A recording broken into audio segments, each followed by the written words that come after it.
বর্তমানে থাইরয়েড একটি গুরুতর সমস্যা হয়ে দাঁড়িয়েছে। এ রোগে আক্রান্ত হলে ওজন কিছুতেই নিয়ন্ত্রণে থাকে না, চুল অকালেই ঝরে পড়ে, ত্বক হয়ে ওঠে লাবণ্যহীন। তাই আসুন জেনে নেই ডায়েটের ঠিক কোন খাবারগুলো রাখলে থাইরয়েড রোগটি ভালো না হলেও বশে রাখতে পারবেন। থাইরয়েড গ্রন্থিটি গলায় শ্বাসনালীর সামনের দিকে অবস্থিত।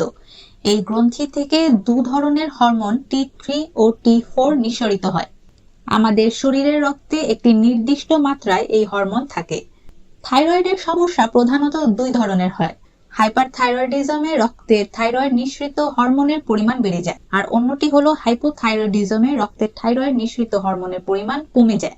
বিশেষজ্ঞদের মতে শরীরের থাইরয়েড হরমোনের ভারসাম্য না থাকলে হঠাৎ করে ওজন বেড়ে যাওয়া, খিদে পাওয়া, অসহ্য গরম লাগা, শীত বেশি অনুভূত হওয়া, অতিরিক্ত ঘাম, পেশি দুর্বলতা বা পিরিয়ডের সমস্যার মতো লক্ষণ দেখা যায়। থাইরয়েড রোগ নির্ণয়।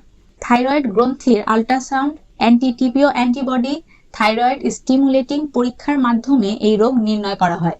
পরীক্ষায় থাইরয়েড ধরা পড়লেই চিকিৎসকের পরামর্শ নিয়ে ওষুধ খাওয়া শুরু করেন অনেকেই। সঠিক নিয়মে ওষুধ খাওয়ার পাশাপাশি ডায়েট প্ল্যানও সঠিক হওয়া জরুরি বলে মনে করছেন ব্রিটিশ থাইরয়েড ফাউন্ডেশন। এই বিষয়ে ফাউন্ডেশনটির অভিমত, নির্দিষ্ট এমন কোনো খাবার নেই যা থাইরয়েড সমস্যাকে নিয়ন্ত্রণে রাখতে পারে, বরং সঠিক সুষম খাবারের ব্যালেন্স ডায়েট এক্ষেত্রে বেশি কাজ করে। তাই থাইরয়েড রোগীদের একটি ব্যালেন্স ডায়েট সাজাতে পরামর্শ দিচ্ছে ব্রিটিশ থাইরয়েড ফাউন্ডেশনের বিশেষজ্ঞরা। আসুন একে একে তা জেনে নিই। প্রতিদিন বিভিন্ন ধরনের অন্তত 5টি ফল এবং সবজি খান। প্রধান খাবারে আলু, রুটি, ভাত বা পাস্তার মতো উচ্চ ফাইবার স্টার্চযুক্ত খাবার রাখুন। শিম, ডাল, মাছ, ডিম, মাংস এবং অন্যান্য প্রোটিন খাবার দিয়ে ডায়েট তৈরি করুন। রান্নায় আনস্যাচুরেটেড তেলকে প্রাধান্য দিন। রান্নার ক্ষেত্রে তার যতটা সম্ভব অল্প পরিমাণে ব্যবহার করুন। প্রচুর পরিমাণে ফ্লুইডযুক্ত তরল পান করুন।